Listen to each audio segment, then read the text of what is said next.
ভারতে ভ্রমণে অ্যাডভাইজারি জারি করলো আমেরিকা। একা ভ্রমণ নয়, মার্কিন মহিলাদের সতর্ক করলো ওয়াশিংটন। ভারতের জন্য লেভেল 2 ভ্রমণ সতর্কতা জারি। অ্যাডভাইজারিতে উল্লেখ, ভারতে ধর্ষণ অত্যন্ত দ্রুত হারে বাড়ছে।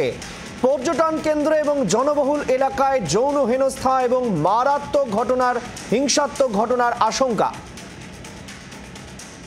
রাজীব চক্রবর্তী এই মুহূর্তে আমাদের সঙ্গে রয়েছেন টেলিফোন লাইনে। রাজীব, মার্কিন মারাত্মক অ্যাডভাইজারি জারি করা হয়েছে, যা বলা হচ্ছে তা তো বিস্ফোরক।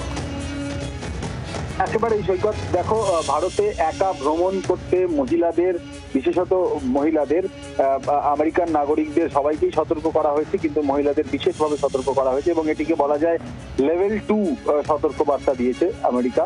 এবং গত 16ই জুন এই সতর্কবার্তা তারা প্রকাশ করেছে একটি বিজ্ঞপ্তির মাধ্যমে। সেখানে বলা হয়েছে যে ভারতের বিভিন্ন প্রান্তে যেভাবে অপরাধ বাড়ছে এবং সন্ত্রাসবাদী হুমকির ঘটনাও ঘটছে, সেই কারণে বিশেষভাবে সতর্ক হওয়ার প্রয়োজন। এবং বলা হয়েছে যে বিভিন্ন প্রান্তে ধর্ষণের ঘটনাও বাড়ছে এবং পাশাপাশি বিভিন্ন হিংসার ঘটনা ঘটছে, তাই অবিলম্বে যাতে এই ধরনের ঘটনাগুলি থেকে দূরে থাকা যায় সেই কারণেই কিন্তু সতর্ক করা হয়েছে। এবং বলা হয়েছে পূর্ব মহারাষ্ট্র, উত্তর তেলেঙ্গানা এবং পশ্চিমবঙ্গের বিস্তৃত অঞ্চলে মার্কিন দূতাবাসের পক্ষে জরুরি পরিষেবা দেওয়া নাগরিকদের কঠিন। অতএব যারা ভ্রমণে যাবেন ইন্ডিয়াতে অর্থাৎ ভারতে, তাদের আগাম সতর্ক থাকতে হবে।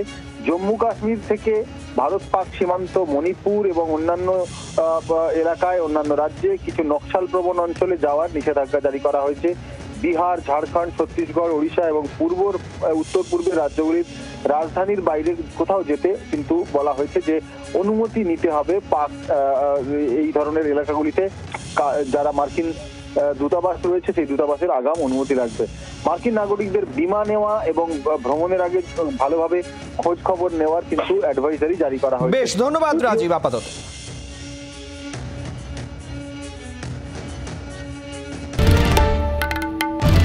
বাংলার আওয়াজ, বাঙালির আবেগ, জি 24 ঘন্টা।